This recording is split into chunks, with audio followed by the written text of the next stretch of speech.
And well, I'm shaming myself right now because this one is my fault.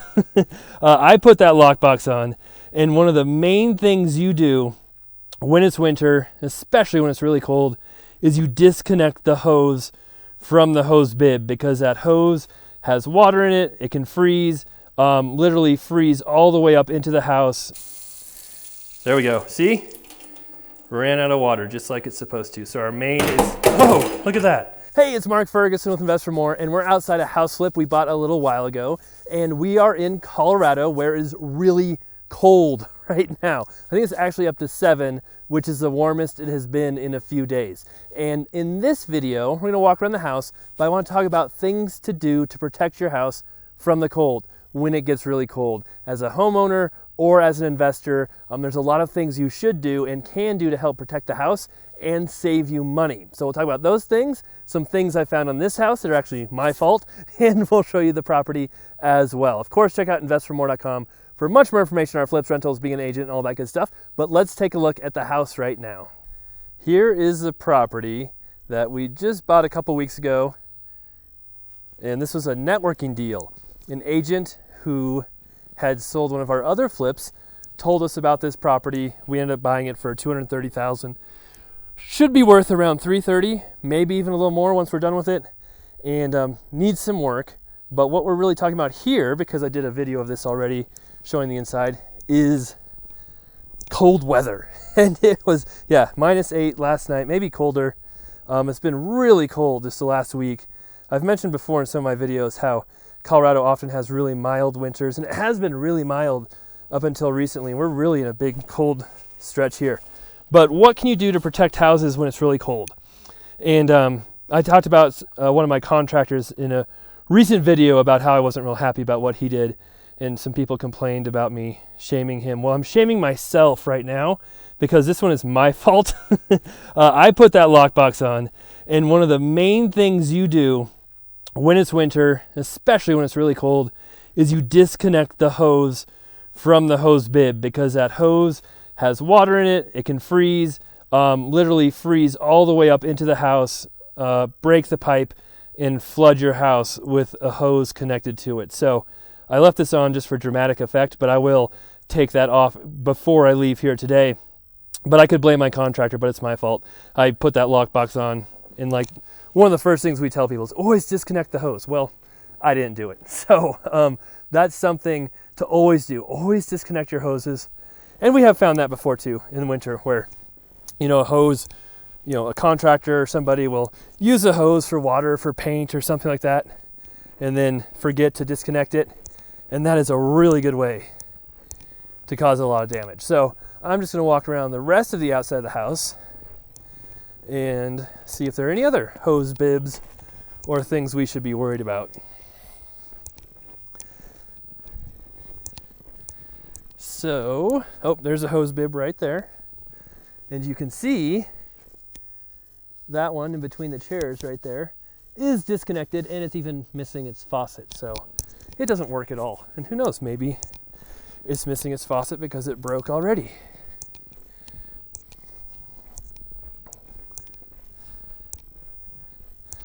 See if there's anything over here. Wow. That is a tiny air conditioner. We had our HVAC guy over here already, and he said the furnace was way too big, just not the right furnace for this house. And he said the AC was way too small, and now I understand why, because that is a tiny air conditioner.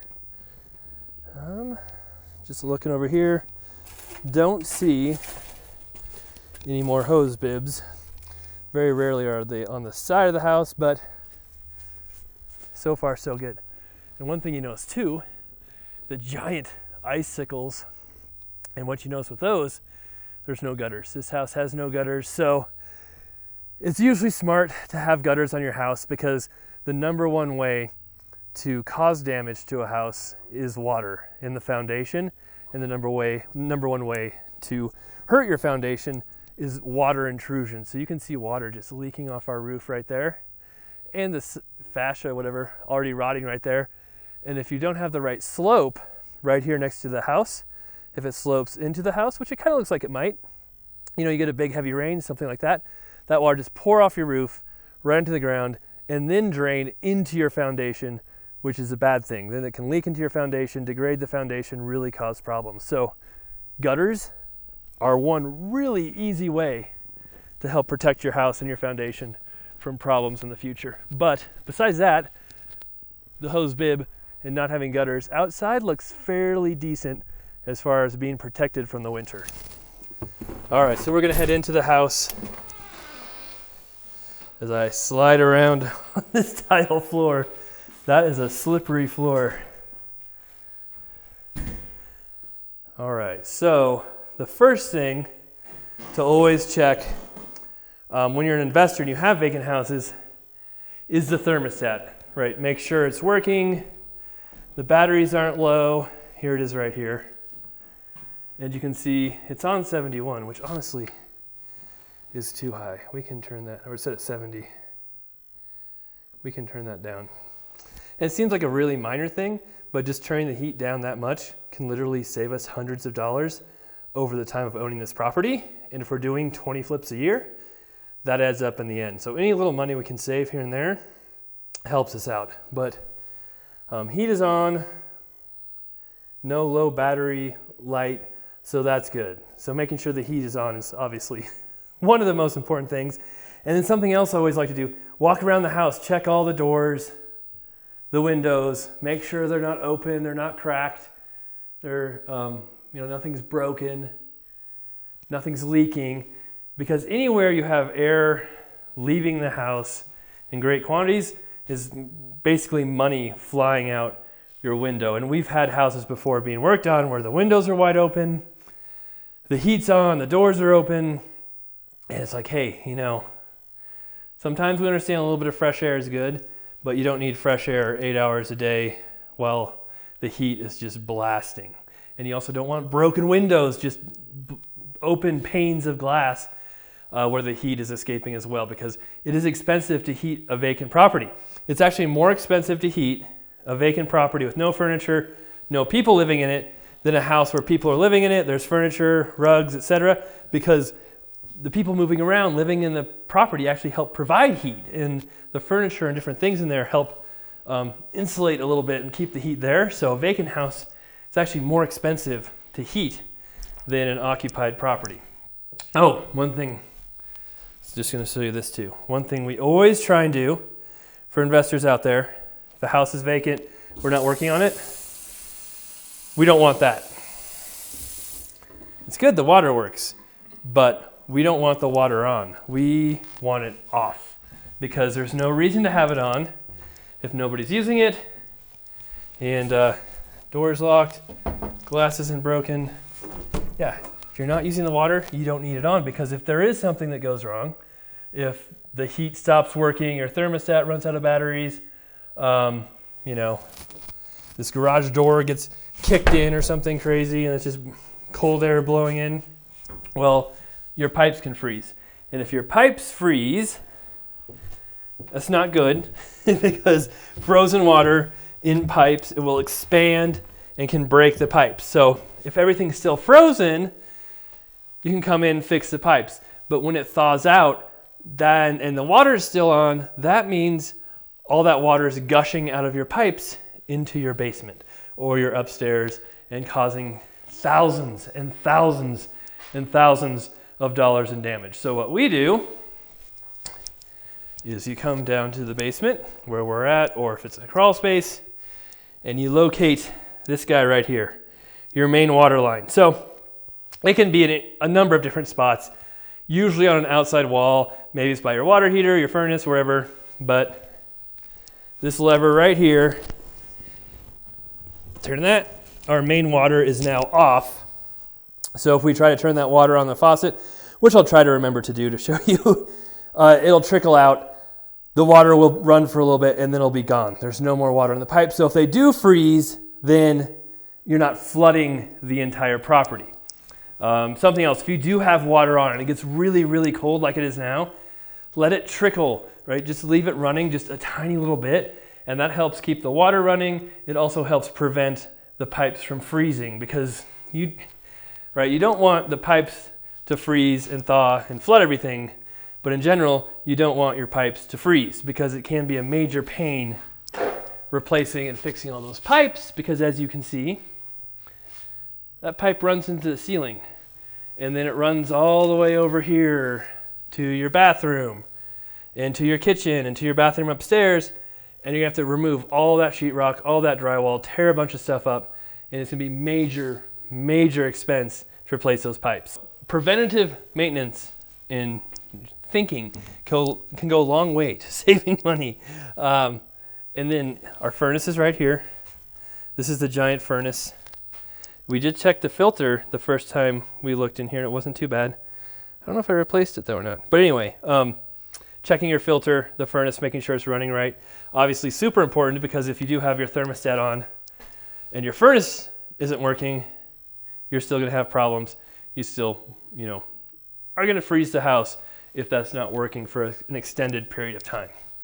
So, turning the water off when you're not using it helps a ton. Making sure all the doors and windows are shut and everything's good helps a ton. Removing hoses helps a ton. Checking the thermostats helps a ton. Checking the furnace filters helps a ton. And let's see this. There we go. See? Ran out of water just like it's supposed to. So our main is, oh, look at that.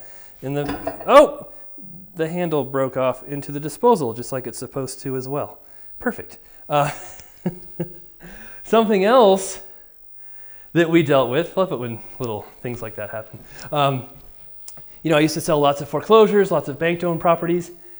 They would have the heat off. If you have a house that doesn't have a heat source, if the furnace isn't working or it's not in yet, you don't have to just sit idly by and let your pipes freeze. You can winterize the home. And when I managed lots of foreclosures, had HUD homes, had bank REOs, they almost always winterize the homes, whether the heat worked or not, just to be safe. And what that means is you have a plumber come in and he blows out your pipes. So he usually goes in the basement by the water heater, your main water shut off if you can get in there, sticks an air compressor on it and blows out all of your water so that you don't have water sitting in the pipes, in the P-traps if you can, which is tough. And then you open up all the faucets. Every faucet in this house you would open up, let the water run out. So in this bathroom here, in all the tubs, the showers, you would come in and turn on your water. We'll see if this one falls off too. Nope. And open it up, then blow it out. And then for your toilets, obviously you can't blow them out. You put antifreeze in them. So you fill the tanks, the toilet with antifreeze so they won't freeze. And that helps protect your plumbing system so it doesn't break. And we have done that before on some of our properties where we don't have a heat source and we know it's gonna get really cold.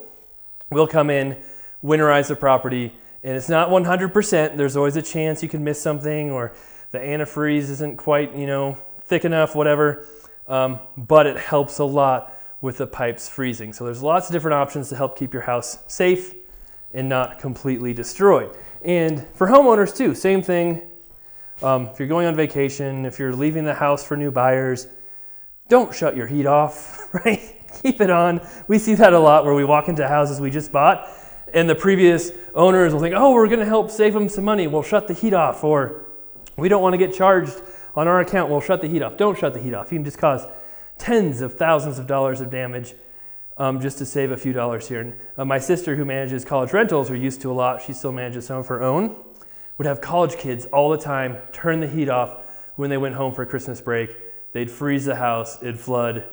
Very bad situation. So the worst thing you can do in a house is just turn the heat off and leave it. And that happened in one of my flips we bought like a year and a half ago, 2 years ago, where the tenants moved out, didn't tell us, turned off the heat, opened the windows, and it froze and flooded. We don't know if that was on purpose or not, but it was not a good situation. So when you have a house, when you have vacant houses, check the hose bibs, check the furnace, check the thermostat, check the water, check the windows, check the doors. Make sure you're not just throwing money out those doors and windows because they're open or broken, or in your pipes when they freeze and flood everything.